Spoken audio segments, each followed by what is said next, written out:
Yo guys, what is up? This is Koro and welcome back dito sa ating channel. So for today, ang pag-uusapan natin is dalawang project. So this project is free to play and napag-usapan natin ito sa mga previous video natin. So these projects are called Pixeland and Domstead. But before we start, I would like to clarify na anything I say is not a financial advice. Also, hindi ako financial advisor. Hindi rin ako affiliated sa mga projects na to and hindi sila SEC registered. Also, before anything else, always do your own research kasi anything that's related to crypto is risky. So with that said, tara, proceed tayo din sa ating video with Pixeland and Domstead. Yo guys, so yung video natin for today is just an update. And also, gusto ko yung inform na meron tayong ongoing giveaway dito sa dalawang project na to. So as you can see, pinost ko siya sa aking Twitter account. And also, pinost-post ko rin siya sa Telegram tsaka sa Facebook. Kaya if ever nakafollow kayo sa mga socials ko na yun, baka nakita nyo yung post ko. So halos kakapost ko lang siya. I think wala pang 1 hour, no? So dalawa naman yun and check nyo na lang sa pareha. So ito yung for Domstead. So ayan, so may mga instructions dyan on how to join this giveaway.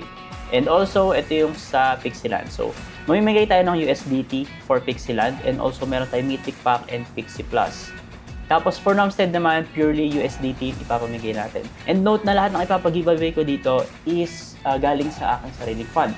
So kasi gusto kong tulungan yung mga project na to kasi tinutulungan din naman nila ako mag-grow as a social media influencer when it comes to crypto content creation. So with this, win-win naman tayo. Ginagawa ko, nag-invest din ako sarili ko by giving away sa lahat ng mga subscribers ko and syempre sa mga gumagamit ng mga referral links natin. So guys, ang magiging parang pinaka-update ko dito sa video natin is yung mga hindi ko nabanggit doon sa mga previous video. So unahin ko lang si Domstead and syempre yung mga pababagitin ko dito is mga natutunan ko lang nitong mga nakaraan.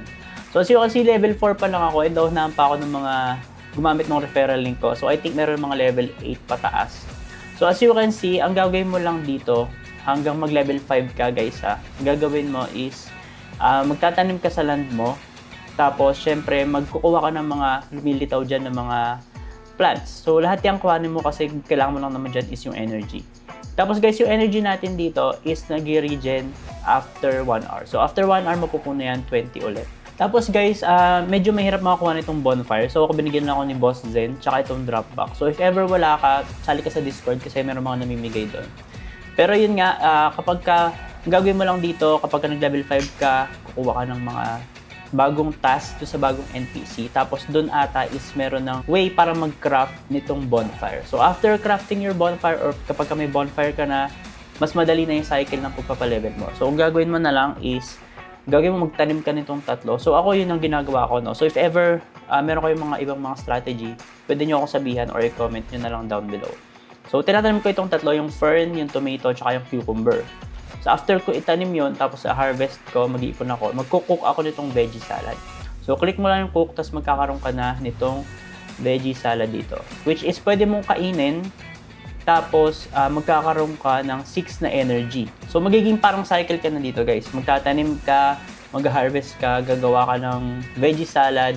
Tapos guys, ang gagawin mo, gagamitin mo yon yung veggie salad, pang-regen mo ng energy. Tapos after nun, magkakaroon ka ng XP by doing quest. So with that, mas mapapadali na yung pagpa-level natin. So next naman natin guys is itong Pixeland. So as you can see, no, ito yung ating Pixeland. So meron ako natutunan kagabi lang. So, medyo late ko na siya natutunan. So, may mga hero kasi tayo dito.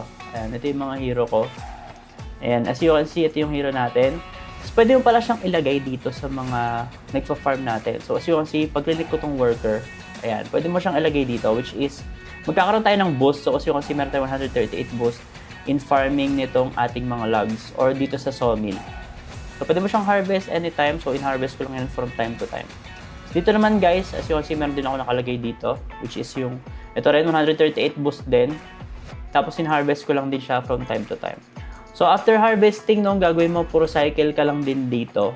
So ile-level up mo yung mga buildings mo dito. As you can see, meron na ako ng itong iba't ibang, parang bahay ng mga worker. So with this, dumadami yung workers ko. So as you can see, meron na akong 15 workers. And kapag ka-nilevel ko siya, na-status ulit siya. Pero as you can see, nag-iipon pa kasi ako ng mga resources. Kasi guys, yung resources natin is ginamit ko dito, pang build nito.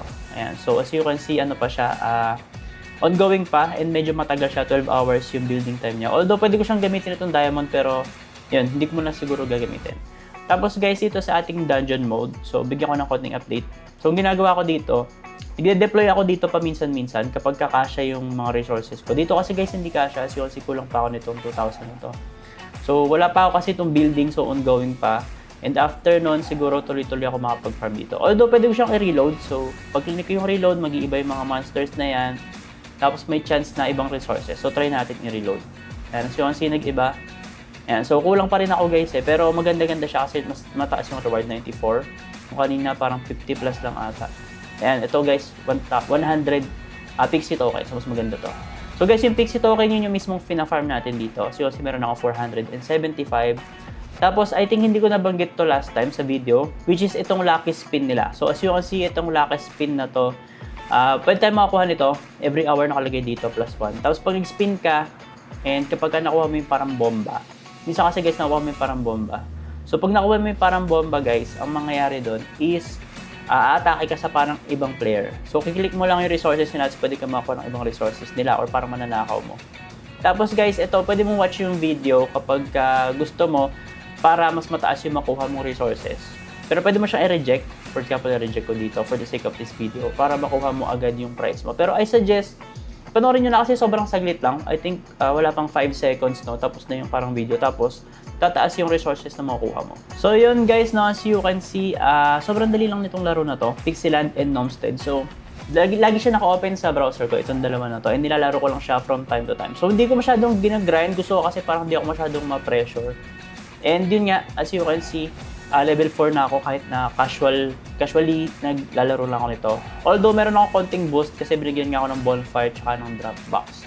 And yun nga, I suggest kapag naglalaro ka ng Nomstead and gusto mong magkaroon ng mga ibang mga libre na gamit, katulad itong bonfire, may mga namimigay sa Discord nila kaya sumali kayo. So lahat ng link natin is nasa description box lang natin. So yun guys, medyo quick video lang to dito sa dalawang nilalaro natin. And ulitin ko, meron tayong ongoing campaign or giveaway. So total of, I think $55 yung papamigay ko dito for Pixieland. Tapos meron pa tayong Mythic Pack worth I think $30 to. Tapos ito rin $30 yung Pixie Plus.